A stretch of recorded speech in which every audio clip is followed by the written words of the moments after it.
Assalamualaikum warahmatullahi wabarakatuh. Salam sejahtera untuk kita semua.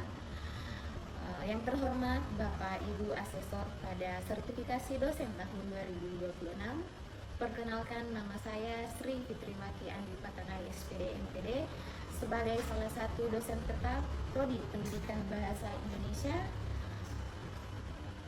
Sekolah Tinggi Keguruan dan Ilmu Pendidikan Kemakapat Wikrama Pasangkayu.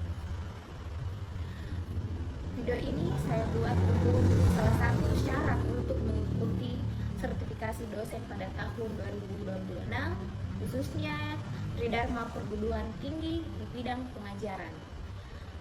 Adapun mata kuliah yang saya ampu pada perkuliahan ini yaitu Kritik Sastra yang memiliki bobot 2 SKS untuk semester 4.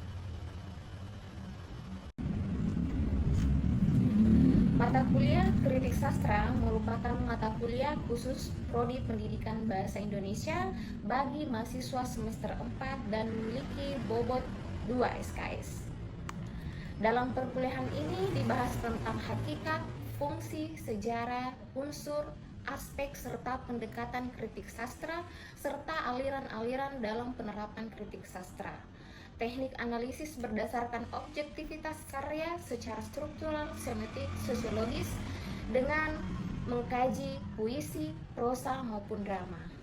Adapun capaian pembelajaran program studi, setelah melakukan pembelajaran ini diharapkan mahasiswa kiranya mampu memahami hakikat, fungsi, sejarah, unsur, aspek, pendekatan kritik sastra, serta aliran-aliran dalam penerapan kritik sastra. Teknik analisis berdasarkan objektivitas karya secara struktural, semiotik, sosiologis terhadap puisi, prosa maupun drama. Capaian pembelajaran yang pertama, mampu menunjukkan nilai-nilai agama, kebangsaan, budaya nasional, serta etika akademik dalam melaksanakan tugasnya. Yang kedua, berkontribusi dalam peningkatan kualitas hidup masyarakat, bangsa, negara, serta kemajuan perubahan berdasarkan Pancasila. Yang ketiga, menguasai konsep dasar, konsep teoritis dalam penelitian dan perkembangan pembelajaran bahasa dan sastra Indonesia. Yang terakhir, mampu berbicara dan menulis tentang bahasa dan sastra Indonesia dalam konteks sehari-hari, akademik, dan kerja maupun menggunakan salah satu dari beberapa bahasa daerah. Adapun sub PMK dari mata kuliah ini, yang pertama, mahasiswa mampu menulis kritik sastra baik terhadap pengarang, sejarah maupun karya sastra. Yang kedua, mahasiswa mampu mengidentifikasi kritik sastra periode tahun 1920-an dan periode modern. Yang ketiga, mahasiswa mampu mengidentifikasi menghasilkan karya sastra yang berkaitan dengan filsafat, psikologi, sosiologi, antropologi, dan tentunya culture study. Yang terakhir, mahasiswa mampu melakukan penelitian terhadap kritik sastra menggunakan metode dan teori yang sesuai dengan objek penelitian. Dalam perkuliahan ini, mata kuliah kritik sastra yang dilakukan sebanyak 16 kali pertemuan yang terdiri dari 14 kali pertemuan untuk pengajaran materi, 2 kali pertemuan untuk mid semester masing-masing, 1 kali untuk mid semester dan 1 kali pertemuan untuk final. Adapun metode yang digunakan dalam pengajaran ini, yang pertama adalah small group discussion, role play dan simulation, dan collaborative learning. Sebagai bahan rujukan, saya mengambil beberapa buku, diantaranya karya Suwardi Endra Suara tentang metodologi kritik sastra. Yang kedua, menurut Nursal Esten tentang kritik sastra Indonesia.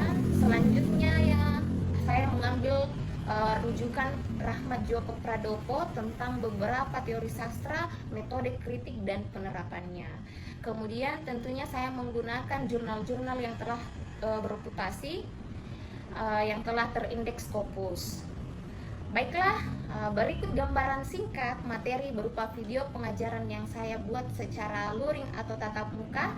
Selamat menyaksikan. Assalamualaikum warahmatullahi wabarakatuh. Waalaikumsalam warahmatullahi wabarakatuh. Salam sejahtera bagi kita semua. Apa kabar?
Jadi tergantung apa yang ingin teman-teman kaji.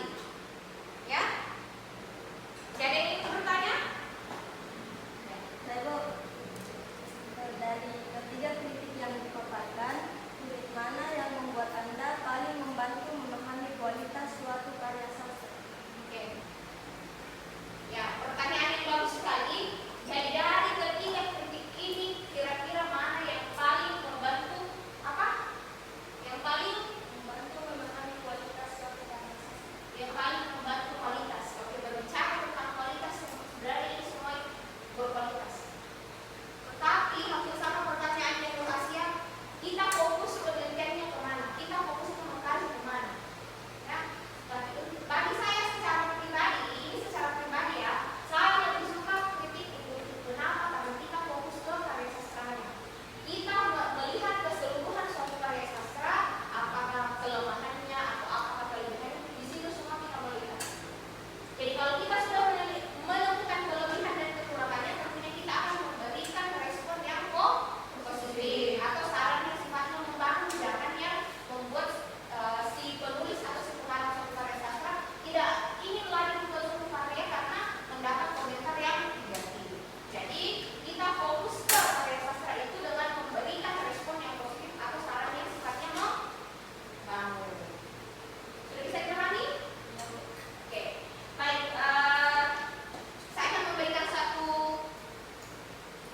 penggalan puisi ini, Senja di Pelabuhan Kecil. Silakan teman-teman, tadi kan sudah disebutkan bahwa kita sudah mengkaji secara judisial. Nah sekarang perhatikan penggalan puisi ini, coba teman-teman kritik atau kaji dengan menggunakan kritik induktif dan impresionistik. Kira-kira ada yang bisa memberikan tanggapannya? Saya Bu, Ya, silakan. menurut kritik induktif, majas terdapat majas personifikasi pada frasa. Ya. Kapal, perahu tiada berlaut dan menghembus diri. Benda mati diberikan sifat insani untuk menegaskan keheningan dan keputusasaan. Ya, sudah betul ya. Oke, jadi seperti yang dikatakan oleh temannya, dalam puisi ini menggunakan majas apa? Personifikasi. Nah, majas personifikasi itu mengandaikan suatu benda mati seperti benda Hidup. Makanya tadi dikatakan bahwa bersifat insani atau seperti benda hidup. Oke, ada lagi? Saya Bu. Ya, silakan. Ya, silakan. Baik, menurut saya Bu,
sastra berdasarkan kesan dan pendapat dari pembaca atau pengarang. Ya betul. Aplos dulu untuk snorkel.